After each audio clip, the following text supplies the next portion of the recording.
এক সালমান এফ রহমানে ক্ষতবিক্ষত এক সময়ের আস্থার প্রতীক আইএফআইসি ব্যাংক, যেখান থেকে ক্ষমতার দাপট দেখিয়ে ভুয়া কোম্পানির নামে তুলে নিয়েছেন 14,500 কোটি টাকা। কেন্দ্রীয় ব্যাংকের বিশেষ প্রতিবেদনে উঠে আসে এমন তথ্য। 2017 থেকে 24 পর্যন্ত এসব টাকা নেওয়া হয় 28টি প্রতিষ্ঠানের নামে, যার বেশিরভাগেরই অস্তিত্ব খুঁজে পায়নি 71 বিজনেস। বিশ্লেষকরা মনে করছেন, গর্হিত এই অপরাধের শাস্তি না হলে আস্থা ফিরবে না ব্যাংক খাতে। 5 দশক আগে সরকারি বেসরকারি অংশীদারিত্বের ভিত্তিতে যাত্রা শুরু করা আইএফআইসি ব্যাংক আস্থার বিচারেও ছিল সামনের সারিতে, কিন্তু গেল 1.5 দশকে আর্থিক খাতে নেমে আসা ভয়াবহ বিপর্যয়ের কবল থেকে বাদ যায়নি এই প্রতিষ্ঠানও, যার মূলে দীর্ঘদিন চেয়ারম্যানের আসন দখল করে রাখা ব্যবসায়ী সালমান এফ রহমান, যিনি সময়ের সাথে সাথে রক্ষক থেকে উঠে যান পুরোদস্তুর বক্ষকের ভূমিকায়। বাংলাদেশ ব্যাংকের করা বিশেষ নিরীক্ষায় বলা হয়, 2017 থেকে 24 পর্যন্ত সময়ে বেনামে প্রতিষ্ঠান বানিয়ে ব্যাংক থেকে লুটে নেন 14,500 কোটি টাকা, যার বেশিরভাগই অস্তিত্বহীন। যেমন নয়াপল্টনের স্কাউট মার্কেটের 2য় তলার এই 209 নম্বর রুমকে দেখানো হয় আসাদ ট্রেডিং অ্যান্ড ইঞ্জিনিয়ারিং এর ঠিকানা হিসাবে, যার নাম ব্যবহার করে নেওয়া হয় 733 কোটি টাকা, অথচ সেই প্রতিষ্ঠানের কোনো অস্তিত্বই নেই এখানে। বড় প্রতিষ্ঠান ছোট একটা ব্যবসা করতে দেখছি আমি। মধ্যবাড্ডার রূপায়ণ মিলেনিয়াম স্কয়ারের ঠিকানা ব্যবহার করে রাজ হাউজিং একই ব্যাংক থেকে তুলে নেন 358 কোটি টাকা। সেখানেও ওই নামে কোনো প্রতিষ্ঠান খুঁজে পায়নি 71 বিজনেস। রাজ হাউজিং নামে কোনো অফিস নাই এখানে। শুধু তাই নয়, কবরস্থান ও নদীর জায়গাকে জামানত হিসাবে দেখিয়ে লুটে নেওয়া হয় এই অর্থ, যাকে গর্হিত অপরাধ বলছেন বিশ্লেষকরা। পারস্পরিক পৃষ্ঠচুলকানি, বেনামি ঋণ, এগুলো তো আইনসম্মত নয়।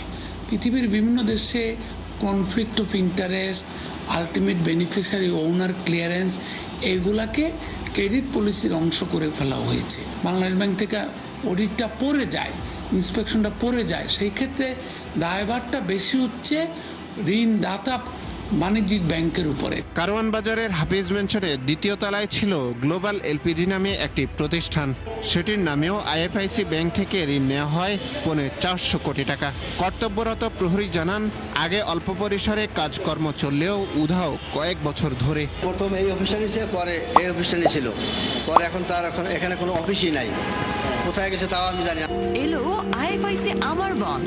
বেক্সিমকোর মালিকানাধীন আলোচিত শ্রীপুর টাউনশিপের নামে বন্ড ছেড়ে বাজার থেকে 1,000 কোটি টাকা তুলে নেন সালমান এফ রহমান। একই প্রতিষ্ঠানের নামে ঋণও নেওয়া হয় 1,026 কোটি টাকা, অথচ কার্যক্রম নেই বাড্ডায় অবস্থিত প্রতিষ্ঠানটির ঠিকানায়।